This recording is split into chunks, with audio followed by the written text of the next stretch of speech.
Entretien avec un évêque de la région des Hauts-de-France passe par Lille aujourd'hui, où l'archevêque est en studio. Monseigneur Laurent Leboulch, bonjour. Bonjour Michel.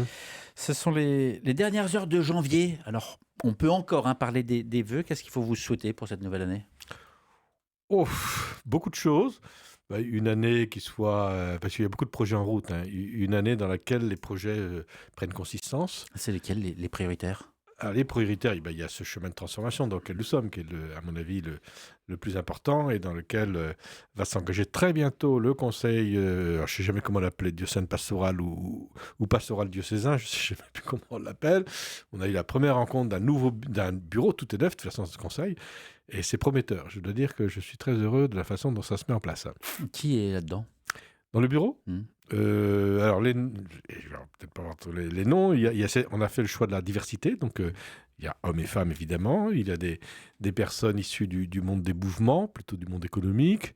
D'autres, oui, ou issus de la gestion sociale. Il y a du renouveau charismatique, plutôt de tendance action catholique. Ils sont 5, hein, mais on a essayé de croiser vraiment tous les éléments. Une animatrice en pastorale. Enfin, c'est très, très divers.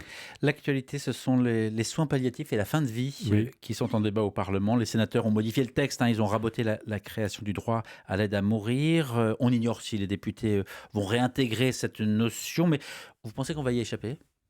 Je ne sais pas. Je ne sais pas. Tant que c'est pas fait, on espère toujours des améliorations qui sont quand même souhaitées par beaucoup, beaucoup, beaucoup de monde. Ce qui me frappe avec tous les débats et qui est un peu surprenant parfois qui ont eu lieu, c'est moi j'ai l'impression que le trompe-l'œil est en train de craquer et que tout un aspect un peu de la loi qui se présentait de façon très irénique paraît de moins en moins irénique. Il semble que en fait, les Français sont un peu perdus et l'unanimité, j'entends dire, par exemple, même dans les courriers que je reçois, que les Français désirent cette loi, eh ben, c'est de moins en moins vrai. Je veux dire, on ne peut pas dire que les Français désirent cette loi. Il y a un grand partage et je pense qu'il y a plein d'aspects qui remontent à la surface, dont on perçoit un peu les aspects un peu néfastes, un peu de la loi qui réapparaissent aujourd'hui et qui relancent le débat. Après, où est-ce que ça vous menez, je ne sais pas, mais c'est quand même et je vois beaucoup d'inquiétudes, notamment dans le monde médical. Justement, dans le monde médical, les soignants des établissements de santé de la Cato, par Oui. exemple, est-ce qu'ils seront obligés, alors si la loi passe, de pratiquer l'aide à mourir? Comme je ne sais pas la loi, si elle est en état, oui. Mm. Ce qui nous pose de très très grosses difficultés. Oui. La clause de conscience n'existe pas encore. C'est pas affirmé, ça a été abordé, ça a progressé un peu, mais il me semble, je ne suis pas sûr que ça franchisse la rampe. Hein. On parle de la Cato. Quelle est votre responsabilité personnelle comme archevêque de Lille vis-à-vis de l'Université catholique de Lille? L'intitulé officiel, c'est grand chancelier, n'est-ce pas? C'est très, très, très impressionnant. Et j'arrive de Rome d'ailleurs, où avec le recteur et le vice-recteur, Patrick Scoffler et le frère Franck Dubois, nous avons été visiter quelques dicastères pour présenter notamment les statuts de la Cato, après 5 ans, il fallait les représenter. Tous les 5 ans, il faut représenter les statuts? Oui, c'est un peu la... Et ma foi, on a eu des échanges très, très intéressants, la doctrine de la foi, au dicastère pour la culture et l'éducation, qui était vraiment le cœur du sujet, mais aussi on a visité aussi la cause des saints pour faire avancer le projet, je dois dire que partout, on est très bien reçu. Aujourd'hui, à Rome, il y a vraiment un bon accueil des évêques et ils sont demandeurs de comprendre un peu ce qui se vit chez nous. Mais on repart avec beaucoup de travail à chaque fois parce que, vous savez, au début, c'est formidable. Puis au bout d'un certain temps, on pointe quand même quelques sujets de travail. Mais ça veut dire que vous avez des comptes à rendre à Rome tous les 5 ans au niveau de la Cato? Ça veut dire, c'est pas des comptes à rendre. C'est-à-dire le choix, si j'ai bien compris, parce que le choix, c'est de ne pas faire des statuts définitifs pour permettre une certaine modularité.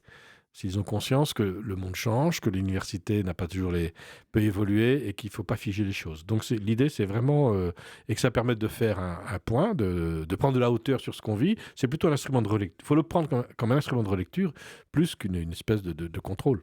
Pas de tutelle. Non, pas de tutelle. Il s'agit de correspondre dans les normes romaines de ce qu'il y a eu. Mais il n'y a pas de souci de ce côté-là. On est en janvier. Janvier a vu la semaine de prière pour l'unité des chrétiens se tenir comme chaque année et offrir des beaux temps de prière commune. Bon, une semaine par an, ça fait peu. C'est quoi l'écuménisme aujourd'hui? L'écuménisme aujourd'hui, devrait être d'abord des relations fraternelles. et ce qui veut dire des relations plutôt régulières. Enfin, voilà. C'est Mais est-ce que vous avez des relations régulières alors avec des assez responsables peu d'autres parce églises? que de temps en temps, oui, mais c'est quand même très très succinct. Il faut bien reconnaître qu'on se voit pas beaucoup. Bon, quand on se voit, on est plutôt heureux de se voir. Hein, c'est pas du tout le problème. Mais le communisme, je veux dire, il passe surtout par des visitations des gens d'une communauté à l'autre, ce qui se vit dans plus ou moins selon les églises. Hmm. Vous en retiendrez quoi de cette semaine? Moi, j'étais très heureux de participer. J'ai pas fait grand-chose. Hein. J'ai participé à une très belle prière de nos frères orthodoxes grecs, euh, qui m'a donné à penser à combien nous étions différents et combien nous étions proches. Enfin, et ça, c'est très suggestif. Enfin, ouais, c'est plutôt, ça donne à penser qu'on soit si proches et si différents. C'est très impressionnant d'un côté, parce qu'on se dit, malgré tant de différences, il y a quand même de l'essence, la foi qui nous rassemble de façon très très forte, la foi et l'amitié dans le Christ. Donc ça, c'est quand même assez... J'ai trouvé ça très émouvant. Monseigneur Le Boulch, est-ce qu'il vous est déjà arrivé de penser, peut-être de dire, Dieu est très fier de mon travail? Alors là, non, j'ai jamais... cette formule n'est jamais venue à Cette ma... formule, elle a fait la une de l'actu ces Ah derniers bon? jours. C'est Donald Trump qui l'a dit en faisant un bilan de sa première année de retour à la Maison-Blanche. Donald Trump qui a dit « Dieu est très fier de mon boulot » en répondant à une question. Eh ben, s'il a un contact direct avec le bon Dieu et une conversation qui lui permettent de dire ça, je tire mon chapeau, mais j'ai quand même un peu de doute. Mhm. Comment vous percevez ce rapport à Dieu outre-Atlantique qui nous interroge? Oui, qui est pas réservé outre-Atlantique, mais cette espèce d'immédiateté dans la relation à Dieu qui est pas la tradition catholique, hein, il faut bien le dire. On n'est pas très à l'aise, nous, on est plutôt des gens de médiation. Donc ça, c'est pas du tout. Et puis ce risque d'appropriation, d'asservissement même, de la foi à sa propre idéologie, est quelque chose de redoutable et pour laquelle personne n'est épargné. Je veux dire, c'est quelque chose qui ce phénomène peut tenter beaucoup, y compris des catholiques, hein, que petit à petit on glisse du désir sincère et authentique de servir Dieu, et petit à petit, c'est Dieu qui vient à notre service. C'est quelque chose sur lequel il faut être toujours vigilant. À propos, est-ce que vous avez lu Espérer? Espérer. C'est la lettre de votre confrère d'Arras à ses fidèles, dans laquelle, en vue des élections, Monseigneur Le Oui, Borgne écrit, je cite, « Reconnaître la légitimité du pluralisme politique ne signifie pas pour autant que tout est compatible avec la foi chrétienne. » Il le rappelle. Oui, j'ai lu son texte qui est intéressant, qui est un texte, voilà. Après, je m'interroge, faut-il que de mon côté, enfin, je suis en réflexion sur le sujet. Je réfléchis, mais je pense que c'est un sujet aussi qui est présent dans la conférence des évêques. Il est possible qu'au niveau national, quelque chose soit écrit, et donc j'attends un petit peu avant de m'y mettre. Hmm. Que vous inspire l'instabilité internationale? On parlait de Donald Trump, là, l'instabilité internationale, les nouveaux rapports de force qui dominent sans nous faire une grande place. Et puis il y a l'Iran, l'Ukraine, le Groenland. Qu'est-ce qui reste Ça stable suscite beaucoup aujourd'hui? d'inquiétudes, et je pense que la parole de notre pape est assez claire sur le sujet. Hein. Il y a des dérives qui s'installent, hein, avec un rapport à la force, un rapport à l'instrumentalisation du droit, avec des cercles d'appartenance au service des plus puissants qui se manifestent, des concours d'intérêts. Je ne suis pas sûr que... Bon, tragiquement, on a l'impression que l'idée du bien commun, du bien universel de l'humanité est en train de reculer. Enfin, en tout cas, c'est la sombre impression que C'est j'ai. terrible ce que vous dites. Ben oui, mais c'est l'impression que j'ai au niveau... Enfin, il faut distinguer ce qui est de la volonté de certains politiques et d'hommes de pouvoir. Je ne suis pas sûr que l'humanité en soit là. Ce qui est terrible, c'est que c'est contre le bien des peuples que bien des guerres sont déclarées contre le bien des peuples. C'est évident, en Iran, enfin, c'est inouï ce qui s'est passé. Vous avez dit... En plus, dans un pays qui fait appel aux religieux, enfin, c'est d'autant plus choquant, scandaleux. Enfin, j'ai pas de mots pour dire combien c'est ignoble. Et on ignore beaucoup de ce qui se passe sur place Oui, parce que oui, l'information oui. est très verrouillée. Oui. Vous avez parlé de Rome où vous étiez ces Oui. dernières heures. Vous avez vu le pape? Non, non, parce que c'était pas dans notre calendrier et pas dans le sien non plus. Il y a beaucoup de choses. Le Voilà. pape qui, ce jeudi, a reçu les participants de l'Assemblée plénière du Dicaster pour la doctrine de la foi. Il les a invités à annoncer l'Évangile sans, je cite, protagonisme ni particularisme, mais toujours par attraction.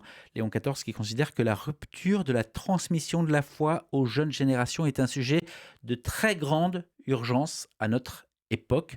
Alors là, on vous sent un peu sur la même longueur d'onde, Oui. hein, et c'est tant mieux, mais comment est-ce qu'on répond En à général, je suis quand même à peu près sur la même longueur d'onde que le pape, oui. comment on répond à cette très grande urgence? Je pense qu'il y a une transmission qui aujourd'hui prend plusieurs faces. On n'est plus simplement dans une transmission verticale, c'est-à-dire des générations les plus anciennes aux plus jeunes. On est aussi dans une transmission beaucoup à l'horizontale. C'est-à-dire que ce sont des gens... Alors, l'autre jour, j'étais donc en réunion avec les aumôniers étudiants de la ville de Lille, et j'ai trouvé très intéressant les remarques qu'ils ont faites. Enfin, ils découvrent de nouvelles manières d'être chrétiens. Notamment, ils disaient qu'il y avait 2 catégories de personnes qui rejoignaient de plus en plus les aumônes étudiantes. Celles des lointains de la foi, qui sont comme des pages blanches, et qui ont une soif de découvrir, etc. Et puis, ce qui est peut-être encore plus neuf, paradoxalement, ça va peut-être étonner les auditeurs qui nous écoutent, mais des chrétiens plutôt de tradition, mais qui, au lieu de rester entre eux, éprouvent le besoin de se mettre au service des premiers et qui prennent des responsabilités pour cela. Et ça, c'est assez neuf, je trouve. Et cette conjonction heureuse entre des jeunes qui veulent découvrir, qui cherchent, etc., et des jeunes qui sont disposés à prendre des responsabilités au service de la transmission de la foi, je trouve que et ça produit magnifiquement. Parce que j'ai compris aussi que la fidélité des jeunes, comment dire, c'est la mise en responsabilité qui crée la fidélité. J'ai découvert ça, que des jeunes étaient zappés partout, mais ça on le sait depuis longtemps. Ils sont présents dans plein de choses, ils ne tiennent pas forcément, etc. C'est de l'immédiateté. Sauf aujourd'hui, quand on leur confie une responsabilité, ils la tiennent. Et ça, ce que je disais, moi, je prends tout ça comme des soucis, comme des lieux d'espérance. Donc, le souci, la responsabilité d'accompagner des novices, c'est quelque chose qui les tient. Mais la responsabilité entraîne de la formation. Évidemment. Un aveugle qui dit à un autre aveugle, c'est dangereux. Exact. Comment est-ce qu'on fait Et pour de ce point de avoir vue-là, des jeunes et formés? du coup, je crois que, apparemment, ce que j'entends dire, et ça rejoint beaucoup d'observations que je me fais, c'est qu'aujourd'hui, on ne va pas se former pour se former. On ne va pas se former, même sur des grands sujets de la foi, de façon gratuite. On va y aller parce qu'il y a un intérêt pour soi, et que la mise en responsabilité d'accompagnement crée le besoin de la formation. Et à ce moment-là, vous voyez, c'est le comment qui crée l'intérêt pour le pourquoi. Le week-end dernier, des catéchumènes adultes se sont retrouvés à la maison Paul VI. Oui. Une journée de récollection, alors que l'appel Pendant décisif... 2 jours de récollection. Alors que l'appel décisif aura lieu bientôt, là, les 21 et 22 février. Oui. D'abord, combien est-ce qu'ils sont? Quelle progression? 260 demandes de baptême, là. Ça veut dire que c'est plus Oui, c'est 40 de plus. Comment vous le vivez? Qu'est-ce que vous leur dites? Qu'est-ce qu'ils vous disent? C'est des rencontres magnifiques, hein. Et là aussi, la transmission se joue, quoi. Ils sont très écoutants. Enfin, il y a 2 temps. Il y a un temps de récollection où j'interviens, je fais une petite catéchèse assez simple, mais qui les rejoint quand même dans leur propre questionnement. Et j'y viendrai peut-être tout à l'heure, j'aurai ma petite minute, là, mes 2 minutes. Et puis, il y a un temps où ils posent leurs questions très librement. Et là, je suis quand même scotché par l'intensité, la profondeur spirituelle de leur questionnement. C'est assez confondant. Et donc, c'est un exercice un petit peu difficile, hein, parce qu'il faut répondre à chaud à des questions extrêmement profondes qui vous sont posées comme ça. Mais c'est un temps admirable. C'est magnifique. Moi, je ne cesse de rendre grâce pour les échanges que nous avons. Et ils sont très reconnaissants à la fin. Ils viennent me voir, on poursuit les échanges. Mais c'est magnifique, oui. L'enseignement catholique vient de lancer au début de la semaine une mission qualité de la relation éducative. C'est le secrétaire général qui l'a annoncé. Vous y êtes associé? Oui, puisque voilà, enfin bon, je n'avais pas les détails de la chose, mais je sais que c'est en recherche. Voilà, on a tous besoin un peu de sujets qui fédèrent un petit peu Une la nation. cinquantaine d'établissements scolaires privés ont été J'ai pas les inspectés détails, j'avoue que j'étais pas là, j'ai pas suivi. par le rectorat de Lille. Une cinquantaine en 2025 ont été inspectés, une cinquantaine Oui. Ah oui, d'établissements. dans ce sens-là, oui. Voilà, dont l'impressionnant Marc Institution. C'est nouveau, ces inspections dans les établissements catholiques. Est-ce que vous avez eu accès au rapport, aux conclusions? Quelles sont les... Oui, j'ai vu des choses, mais de façon très générale. Ce que j'ai perçu, c'est qu'il y a eu une mise au point quand même très, très forte en disant qu'il y avait des débordements et que depuis, il y a eu d'aucun texte revu par le ministère qui a rappelé un peu, et de façon plutôt ajustée, ce qu'il était possible d'interroger, ce qui n'était pas nécessaire d'interroger, ce qui relèverait plutôt qui n'était pas, où l'État n'a pas à mettre son nez dans tout ce qui se vit dans l'enseignement catholique. Donc là ça a été plutôt, et je pense qu'on a bien fait de taper du poing sur la table pour dire qu'il y avait des excès, que c'était pas possible, quoi. Et dans la vie d'ailleurs, on apprend aussi que Guillaume Prévost vient de souligner que l'organisation actuelle de l'enseignement catholique, avec la tutelle congréganiste ou diocésaine selon les cas, est trop peu lisible, écrit-il. Il veut une organisation plus claire pour renforcer sa capacité je pense d'action. qu'il fait, depuis qu'il est là, il va de rapport d'étonnement à rapport d'étonnement, en fait. C'est le nouveau venu qui voit plein de choses. Après, la difficulté, c'est qu'il faut peut-être qu'il apprenne à se centrer sur un sujet, parce qu'on ne peut pas traiter tous les sujets à la fois. Alors ça bombarde dans tous les sens, mais là je pense que c'est important qu'on construise quelque chose qu'on se mette à construire aujourd'hui, quoi, et pas à sortir des tiroirs. Mais vous vous sentez avancer main dans la je main pense, avec oui, je pense qu'il n'y a pas de contestation sur le fond, mais il faut trouver la méthode. Tout à l'heure, on a effleuré le sujet congrégation Cause des Saints. Où en est le dossier où Philibert Vraud, Camille Ferron-Vraud, est-ce que vous l'avez évoqué? Bien sûr qu'on l'a évoqué, on a passé une heure et demie une heure à la doctrine de la foi sur le sujet. Il fallait d'abord bien comprendre la méthodologie, qui est quand même extrêmement pointue. On ne peut pas faire n'importe quoi. Et puis la difficulté, c'est que nous avons affaire à deux causes. Donc c'est deux causes qu'il faut traiter séparément tout en les reliant. Et donc c'est un gros travail. Et puis la difficulté, c'est que il faut rassembler le maximum de documentation. Or, la documentation est encore très dispersée. Et il se trouve que aujourd'hui encore, parce que c'est quand même pas si vieux, on trouve de nouvelles lettres de Philibert. On trouve des nouveaux documents. Il y a le journal intime de Marie, qu'on a découvert, et qui réalimente la recherche. Donc il y a tout un pan historique à retravailler en fonction de cette nouvelle documentation. Et puis il y a deux parties. Il y a l'aspect historique, et puis il y a l'aspect qu'en est-il de la réputation de sainteté aujourd'hui de ces hommes et de de l'inspiration. Alors ici, on est aidé évidemment par la Catho qui, je crois, de prendre de plus en plus conscience de l'importance de ce projet, non pas pour l'instrumentaliser, j'espère, pour en faire un grand bénéfice pour la Catho, mais parce que c'est quand même des personnes aujourd'hui qui sont plus que dignes d'intérêt. Et donc, investir davantage de force sur le sujet. Donc, je pense qu'on va donner un sérieux coup d'accélérateur. Ceci dit, c'est tellement complexe que ça ne va pas pour être dans 3 semaines. Donc, il n'y a pas de calendrier. Oui, avec Rome, il n'y a jamais de calendrier. Vous êtes allé chez les bénédictins très récemment, à l'abbaye de Maretsu, pour la retraite des prêtres du diocèse. D'ailleurs, pas la retraite des prêtres, mais de tous les prêtres, mais de certains prêtres, parce que tous n'y étaient pas. Est-ce qu'ils avaient répondu présent? 40, c'était le maximum. On pouvait pas, il n'y avait pas plus de chambres pour nous accueillir. 40 très divers, et je veux souligner, de toutes les générations, de toutes les sensibilités, et ça c'était magnifique. Un climat très beau. Alors il a fallu parler d'abord du décès de notre frère Damien, qui a suscité beaucoup de douleur, de souffrance, et puis de questionnement. Le curé de la Bonne-Plage qui est décédé brutalement à 48 ans. Vous comprenez bien que pour tous ses frères, c'est quelque chose et qui nous pose même des questions spirituelles, mais pourquoi ça lui arrive comme ça, etc. Enfin, c'est des questions habituelles que tout le monde se pose devant des morts soudaines. Mais un très bel échange, parce que je crois au-delà je pense que notre clergé est en train de partager à un niveau beaucoup plus profond de ces questions, de ce qu'il fait vivre spirituellement.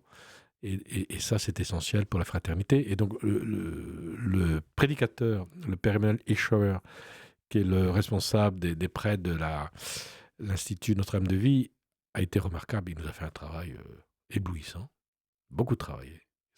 Il a vraiment, tout le monde à apprécier.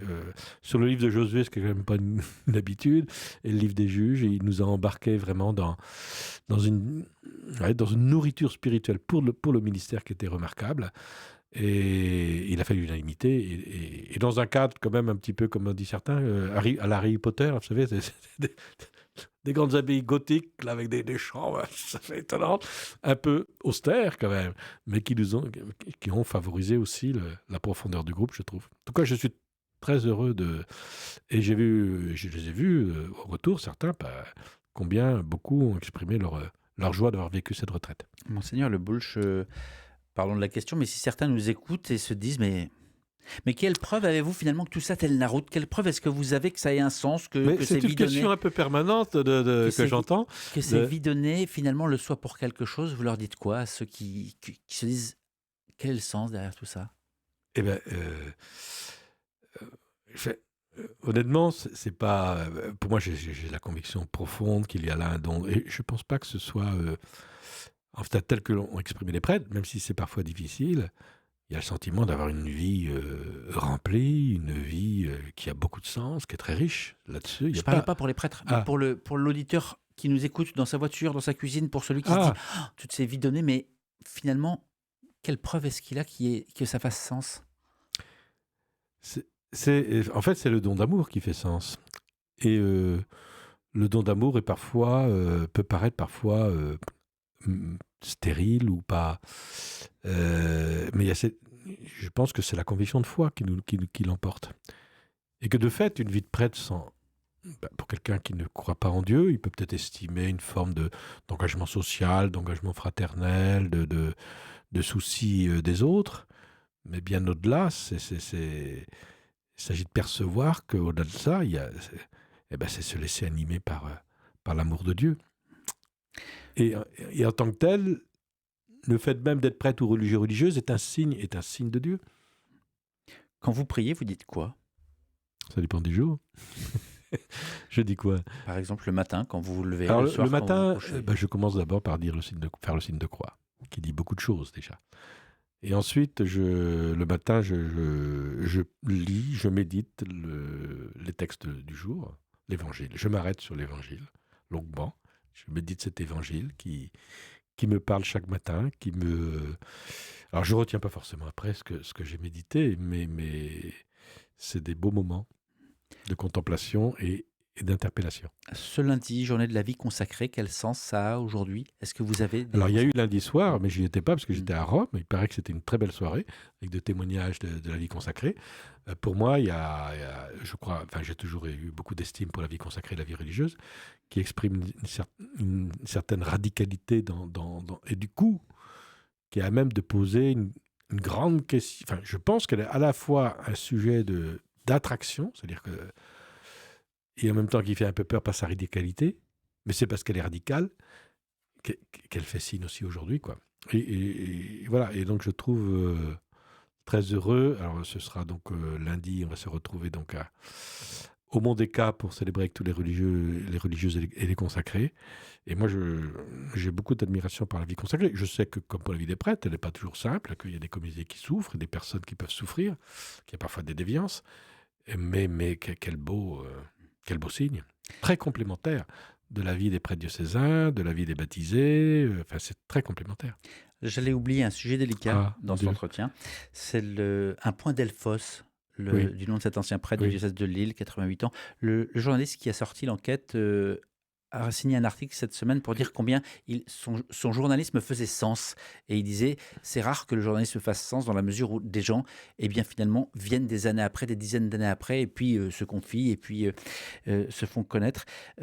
Est-ce que vous avez enregistré de nouveaux signalements? Écoutez, d'abord, je n'ai pas lu l'article parce que je n'étais pas là, je découvre. Je crois qu'à ma connaissance, il y a eu 3 personnes qui se sont manifestées. Mais je n'ai pas je suis pas en direct avec chaque jour avec ce qui. Mais la phase judiciaire, vous la suivez Oui. Oui, je sais parce que ça ne m'appartient pas, donc je ne sais pas. Monseigneur Laurent Le Boulch, c'est la fin de cet entretien. Ma dernière question, quel est l'élan prophétique de l'Église aujourd'hui en 2026? Je sais, vous avez des questions là qui sortent. L'élan prophétique de l'Église en 2026, j'ai envie de dire que c'est la question de la paix est déterminante aujourd'hui, hein. Si l'Église apparaît pour nos concitoyens comme un espace, un lieu, un oasis qui, qui donne aux hommes et aux femmes le courage de construire la paix, parce qu'il en, et dans cette espérance qui nous habite, c'est magnifique, enfin, c'est urgent. Merci à vous. L'entretien va être à retrouver sur la page YouTube d'RCF Hauts-de-France et sur le site rcf.fr, région Hauts-de-France.